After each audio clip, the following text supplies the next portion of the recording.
Welcome to the Natural Super Kids podcast, where you will discover practical strategies to inspire you to boost the health and nutrition of your kids.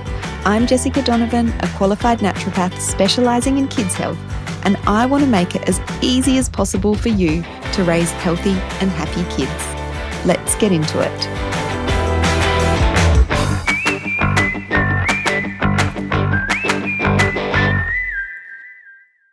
Hello, everyone. Welcome back to the Natural Super Kids podcast. And today I've got a special guest. It's our very own Sarah Worboys, who is our consulting naturopath here at Natural Super Kids. Hey, Sarah.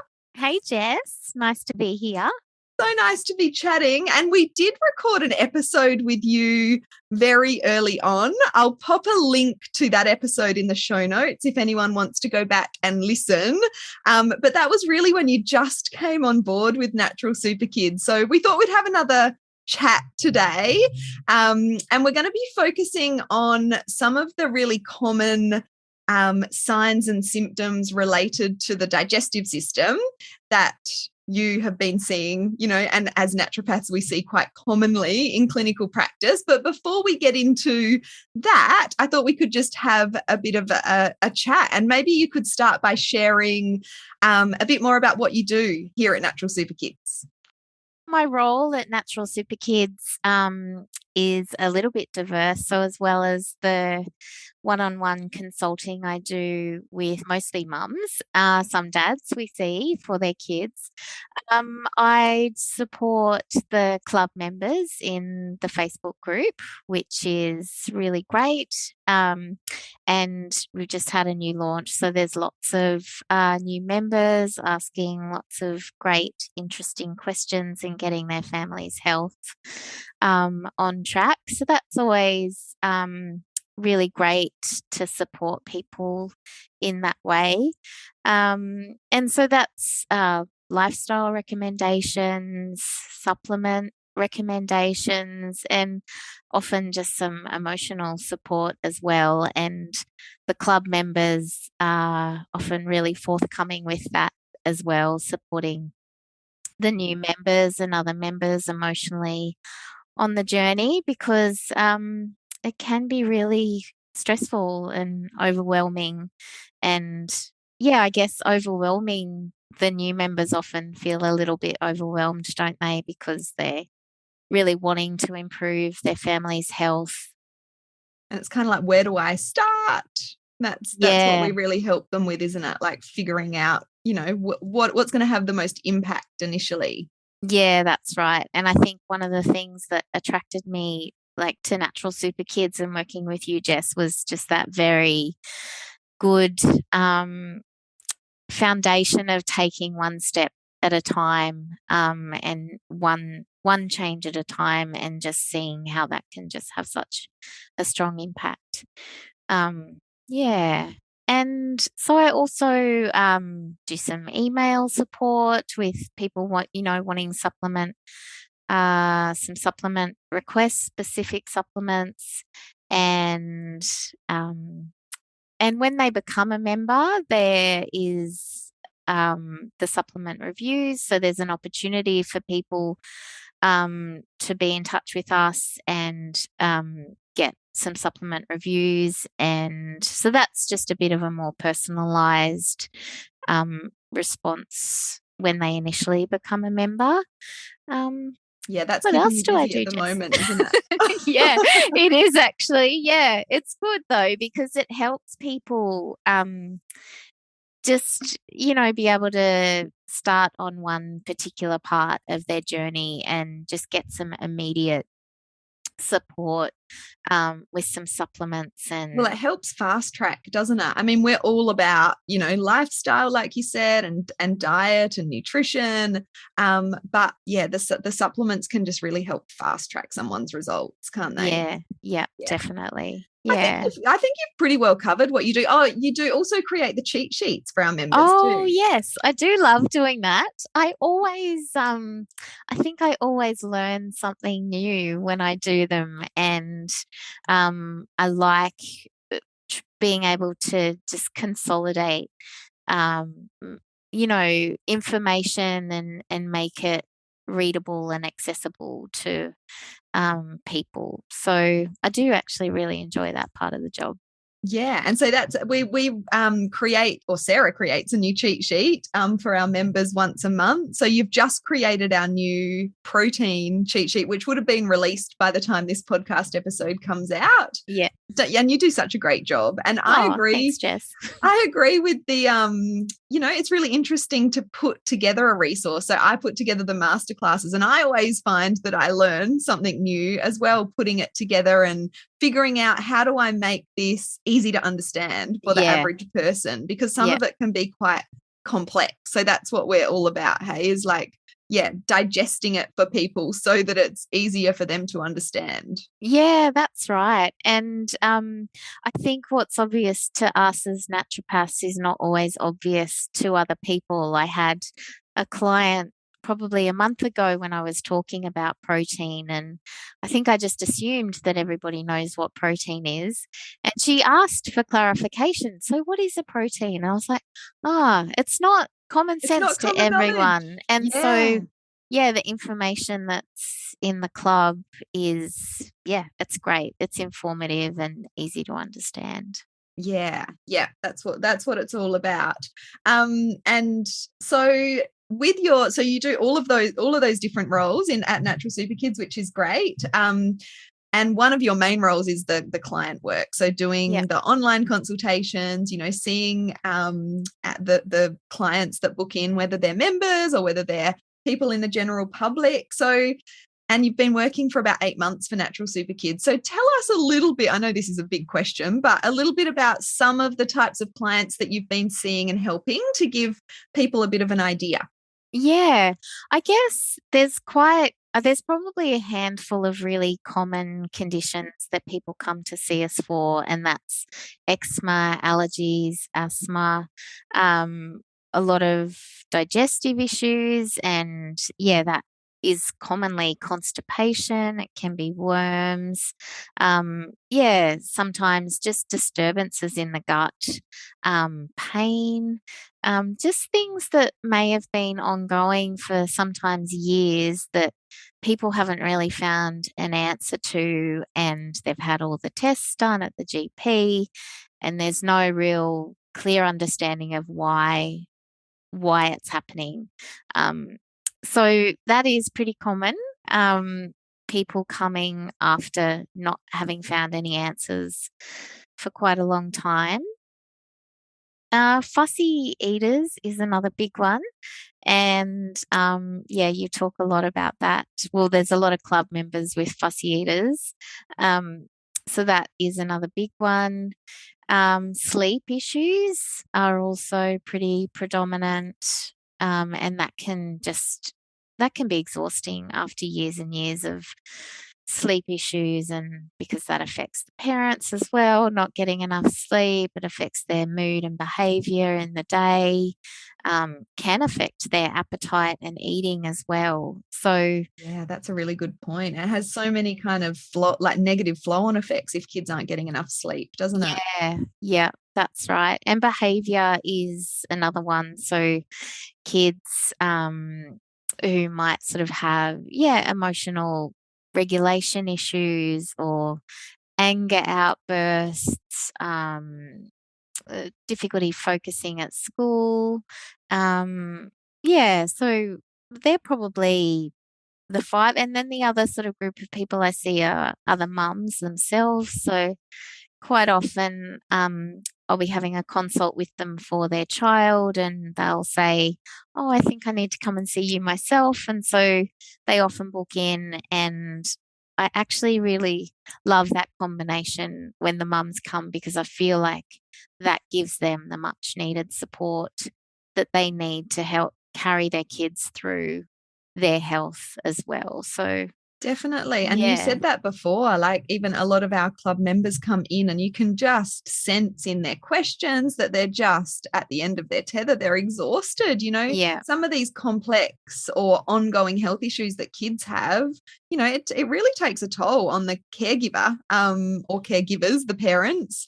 So yeah, that's something that maybe some people don't know that we offer is consults for adults as well. It's mainly the mums and the kids that we see, but we're not anti, serving the odd dad either. So that is a really good point. And I think as we've done podcast episodes on, making sure that you're looking after yourself as a mum so that you can look after everyone else. And that ongoing stress can have real impacts on mum's health. What are some of the things you see going on with mums? So I guess I've got that sort of exhaustion, not sleeping well, stress, some thyroid, allergies actually, because I think they see what happens with the kids and their kids improving, and there is more often than not, there's a link. So with the allergies, especially like hay fever, that comes down from one of the parents, that's usually a picture, with the mum or the dad. Yeah. And often the parents will kind of, just get on with it for their own health, but seek support for their kids. And then it comes around that actually, I've seen these great results with my kids. So maybe maybe I could benefit from a consultation as well. Yeah, that's right. Yeah, I think you've covered off everything really well. They really are some of the more common things that we see at Natural Super Kids, and it gives people listening, ideas of things that they can sort of seek support for, and that we do have, good results with as well. And I just want to say, the vast majority of the feedback that we get from clients that see you is that they just feel really supported and calm in your presence. And I feel the same. Every time I talk to you, I feel like, you've got this very maternal energy, which is so lovely, as well as all, your amazing naturopathic knowledge, but just your temperament and energy. I think people feel held and supported. So, thanks, Jess. I think people often come when, like I said before, after years of not finding any answers, and then they just are able to spend the hour, offloading what's going on and having some sense that, okay, we can start with this and see where we get to. Just those small steps and maybe some new ideas about how to approach what's going on in their family's health. Yeah, definitely. And I think that's big. Like you're not one of those naturopaths. I think we get a bad name as naturopaths that, people think they're going to leave with 18 different supplements to take, and, they've got to cut out the gluten and the sugar and the dairy and the coffee and the alcohol. And so that's not really that fun. No. That's a lot of extra kind of, things to do and things to think about for people who are already really depleted. So I think that's great. And I've got a very similar approach. It's that sort of step by step, which I think a lot of people are relieved at that. Yeah, definitely. The other thing I just wanted to mention as well, which I have had a few people checking in about lately, is getting together a bit of a toolkit for, when their kids do get sick, or if they have, they may get sort of croup that they're not currently presenting with, but do get that, and even the virus we've had lately. And so I've put together, depending on their needs, put together a bit of a script and a toolkit for when they need it. So that's another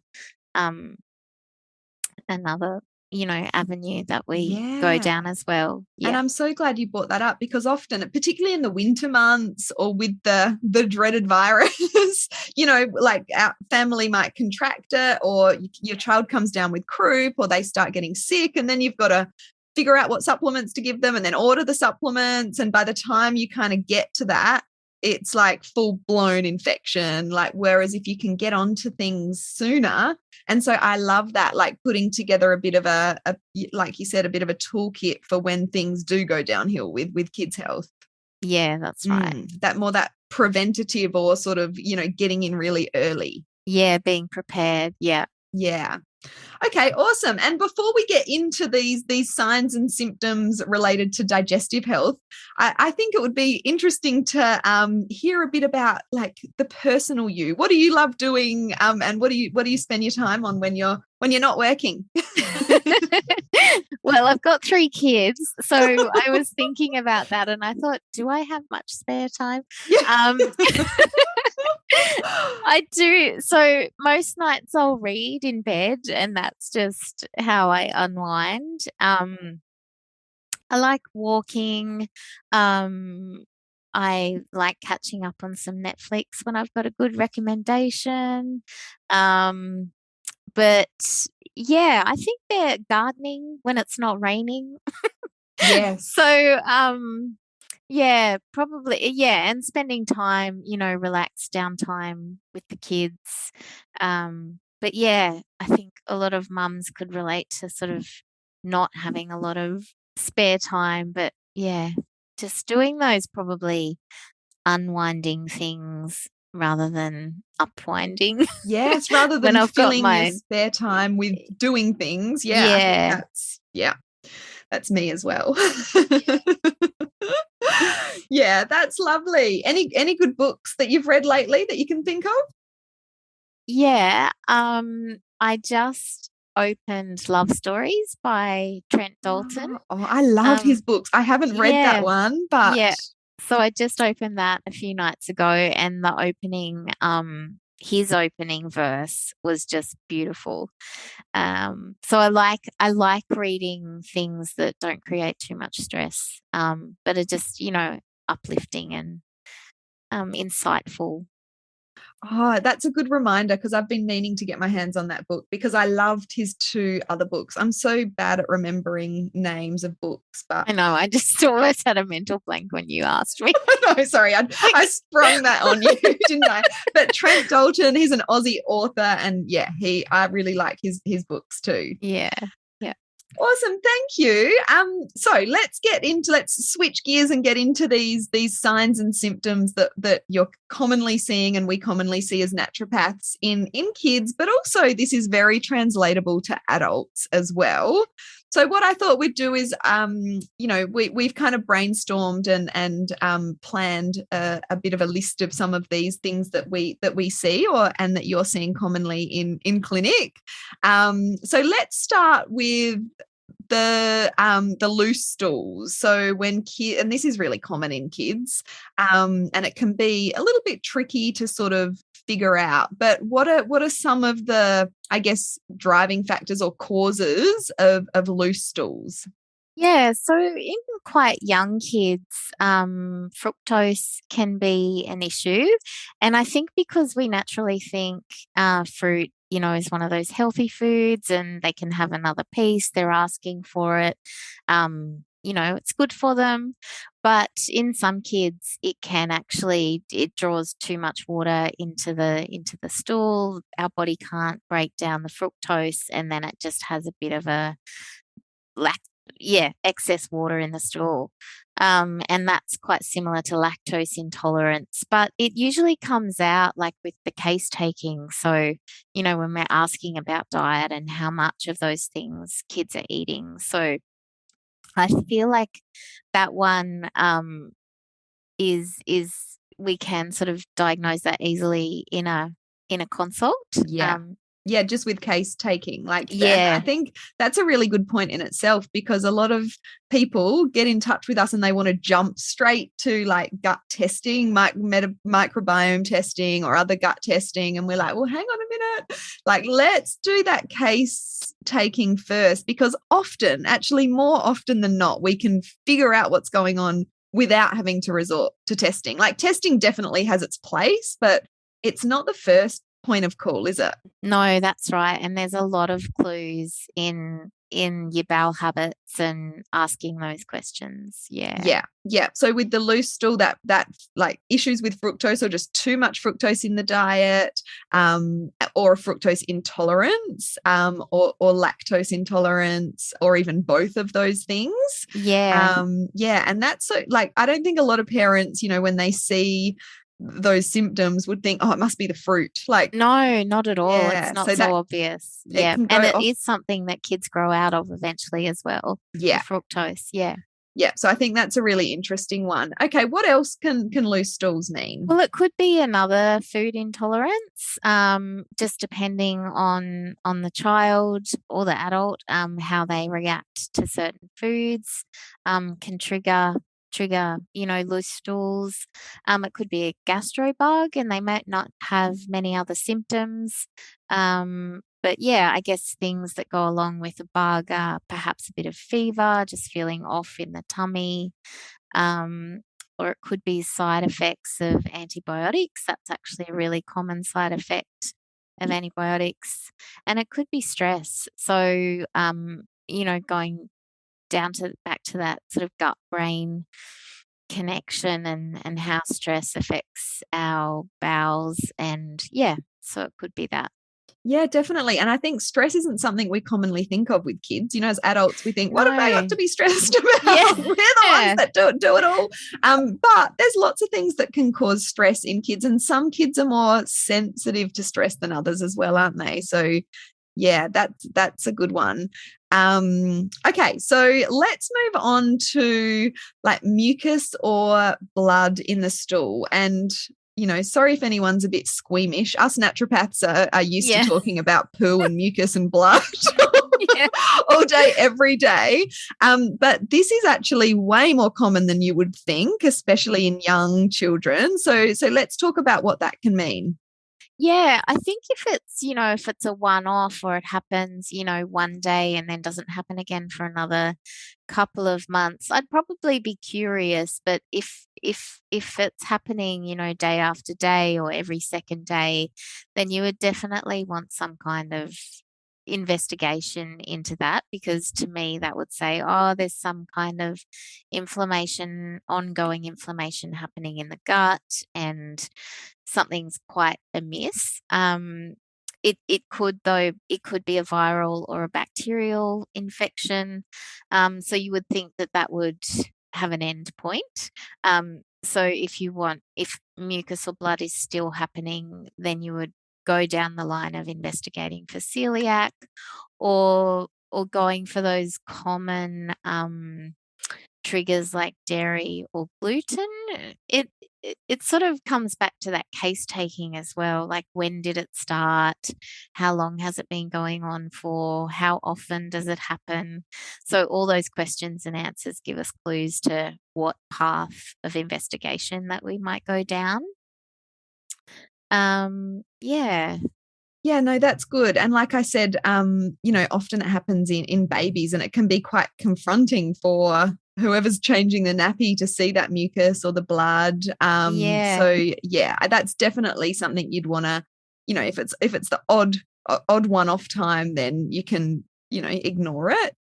I did have a mum who had a baby that their main symptom was mucus in their poo, and it did turn out to be a dairy and gluten intolerance.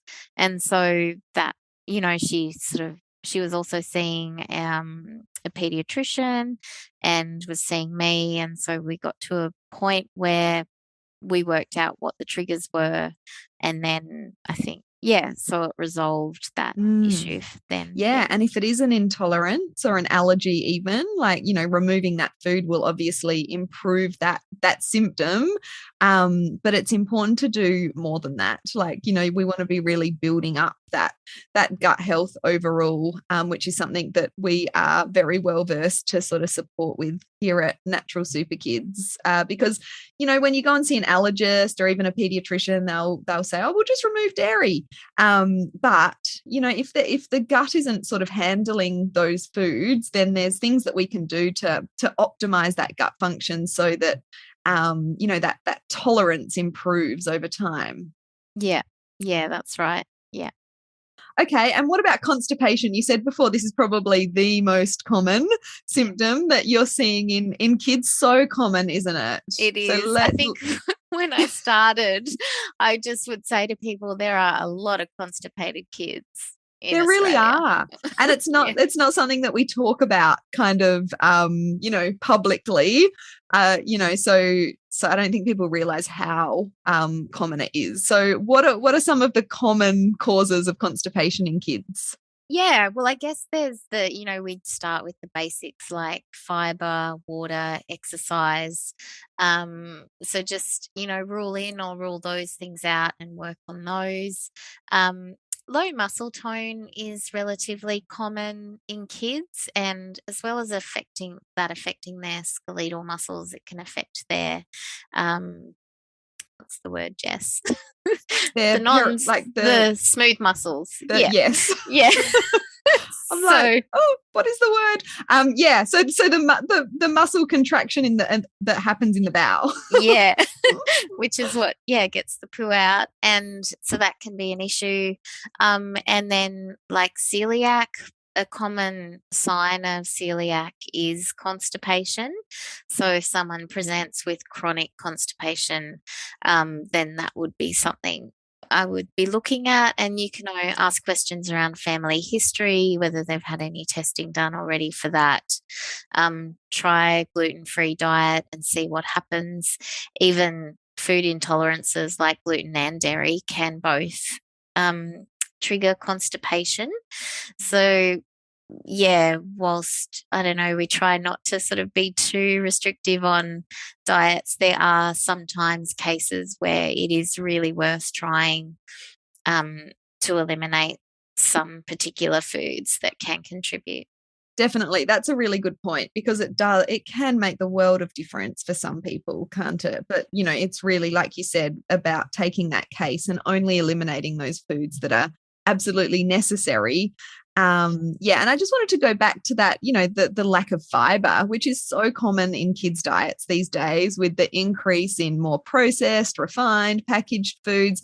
Particularly kids that are fussy, they tend to prefer those very refined foods. So their diets are often really lacking in that fiber, aren't they? Yeah, it's so interesting too, because it's also find that it's the gut bugs then, having dominance over the desire for what they want to eat. So the lack of diversity just brings in that lack of diversity in the gut with the gut bugs. And it just is that cycle of then not having a diverse diet and then not having a diverse gut. So yeah, and it can be hard to break, but this is where some good, really targeted supplements can really help to break that cycle, right? Yeah, definitely. When I was doing a lot of consulting, I noticed always when kids' gut function improved and we'd been working on the gut balance, they'd start to slowly accept a wider variety of foods. So they definitely go hand in hand, don't they? Yeah, absolutely. Yeah. Okay. And what about bits of undigested food in the bowel movement? What can that mean? That can mean a few things.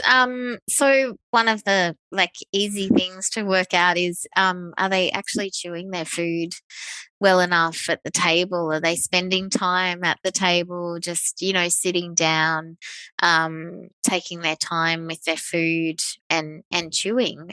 Because some kids also have sensory issues around, how things feel in their mouth. So that might be an issue. So things not getting chewed well enough. Perhaps their digestion's just also working too fast. So they've got, it's just, it's moving through too quickly. So it's not having time to get digested, to break down. Yeah. And also perhaps having a reduced amount of enzymes and stomach acid that helps support that breakdown of food. So that could also be an issue. Yeah, definitely. They're really good points. And as you can hear, there's always a variety of different causes for particular symptoms and conditions that go on. And sometimes it's possible for you to work that out yourself. And our hope is that you listen to this episode and go, oh, maybe I can try reducing my child's fruit and see if that makes a difference. But yeah, I mean, Sarah is very thorough, as all naturopaths sort of should be, in terms of that case history taking. And that's so important, isn't it? To really, it's like being a detective. It's like figuring out all of the clues that are going on and then figuring out what's going on from that. Yeah, yeah, definitely. And a lot of people will often have a bit of an aha moment, or they'll think, oh, I haven't thought of it about that before, or that's triggered another, thought around their health in their kids. Yeah. Yeah, it's that sort of skill of asking the right questions and bringing awareness to those things. And sometimes, that just kind of made me think of when you start asking questions about when the symptoms started and what else was happening around that time. Like That's to have such that a big clue.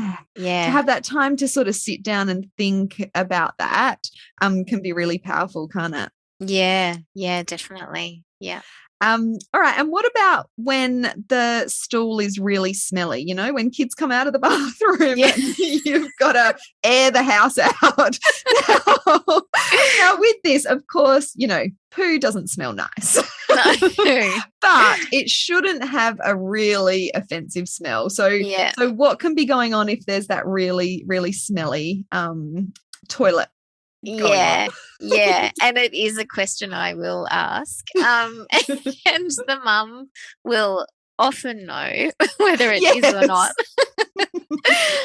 So I think probably most commonly it's an imbalance in gut flora. Sometimes, though, it can also indicate an intolerance, especially if they smell really sulfurish. A post-viral infection, but that then affects the balance of the gut flora, doesn't it? So, that would be my go-to. So just asking questions around, when did it start? Has it always been like that? And so post antibiotics as well, if there was a shift after they'd had a prescription of antibiotics. And I think I said food intolerance. So just looking for clues around those things. Yeah. And like there's so many things that can lead to that gut imbalance, that imbalance of good, healthy and bad or pathogenic bacteria in the gut, isn't there? I mean, like you said, the antibiotics are a really big one, but there's so many different diet and lifestyle factors that over time can lead to that dysbiosis. So getting on top of that is really important. And then, so the last one I want to ask you about is the green poo. This is probably a little bit less common, but still we still see it relatively often, don't we? So, and again, this can be a bit confronting. So tell us a bit more about what that can mean. Yeah, so could be another one to do with increased bowel transit time, so the digestive system moving a bit too fast. And so when we eat, bile is injected into the small intestine from the gallbladder, and if the digestion's working too fast, the bile doesn't have enough time to break down. So, and then that makes the poo a bit green. It could also be something as simple as eating lots of spinach. And because, one way to increase veggie intake is to put a handful of spinach in a smoothie or have a green smoothie. So it could be something as simple as that. Or food colouring, green food colouring. If your kid's been to a party and there's been green food colouring, or they've had a lolly or something like that. And the other thing which sort of goes along with bile is just not digesting fat well enough. And, if it's green and floating, you'd probably sort of think, oh, there may be an issue with that. But that's probably less common than the other things, I'd say. Yeah, I guess that the bile and the liver and the not digesting fat it's probably more common in adults, isn't it? Yeah. Than kids. Yeah. So that's probably interesting for the parents that are listening to take note of as well. All right. Well, that was really thorough, and I think that'll give a lot of people a lot to think about. So that's great. So just to let everyone know, Sarah does offer online consultations, naturopathic consultations, which you can book via our website. She offers those currently Tuesdays and Thursdays. And they're all done online, which is really nice and convenient. You don't even have to leave the house. One question we get asked a lot is, does my child need to be present? And do you want to talk to that a little bit? Yeah, look, I would say overall, no. I do find that the parents who seek out naturopaths have a pretty good understanding of what's going on in their kids and know exactly what they're looking for and can describe their children very well, including their bowel movements. So it is sometimes useful though. Like sometimes people send me photographs and that can be of their kids' skin, especially if it's eczema, or how they look. But generally in the case taking, I will ask what they look like. And that can be, bags under their eyes, or if their skin appears dry, or if they're pale, I'll often ask about their colouring, what tone is their skin and their hair and their eyes. So I feel like I can get a pretty good picture. And if sometimes the children are there and they like being a part of it, which is also fine. I had a baby last week who was so engaging. She was smiling at me and responding to me through the Zoom. And it was really beautiful. So babies, she was actually a very chilled out baby, so that was fine. But sometimes, babies might not like being there for 45 minutes or however long we take. So generally we don't need the children there, but we can, gain enough information by, the case taking. Yeah, because sometimes it's more convenient to book an appointment when the kids are at school or, in mum's lunch break where she's got a bit of quiet time. And I know, sometimes the kids can be really like restless and distracting in the background, but other times they can be really engaged. So it's definitely up to the parent. But it's not essential that the child is there. And I've had lots of kids that have been really engaged in consults as well, particularly older kids. So, I know as a mum of a 12 and a 14-year-old, I definitely don't see their poo anymore. They would be horrified. Yeah. So I don't have all those details. So, with older kids, maybe it's more helpful, if they're there. But although, I don't think they'd be very keen on answering lots of detailed questions. No, they can feel a bit embarrassed as well sometimes. Yeah. Yeah, so in those cases, maybe mum can, write a few, or they can write a few things down or something, so they don't have to speak. So it's definitely, possible either way in terms of kids being present. Well, thank you so much for joining me. It's been so nice to have a chat, and I'm sure people got a lot of value out of this episode, and it's really nice for people to get a bit of an insight into what you do and your approach and that sort of thing. Thanks, Jess. It's been great to be here. And we'll pop the link to book an appointment with Sarah in the show notes if you want to come over and check out, the process and all of that sort of thing. All the details are on our website. And if you're a club member and you're listening, that, Sarah's in there answering your questions and supporting you in the club as well. So have a nice rest of your day, Sarah. Thanks, Jess. You too. See you later, everyone. Bye.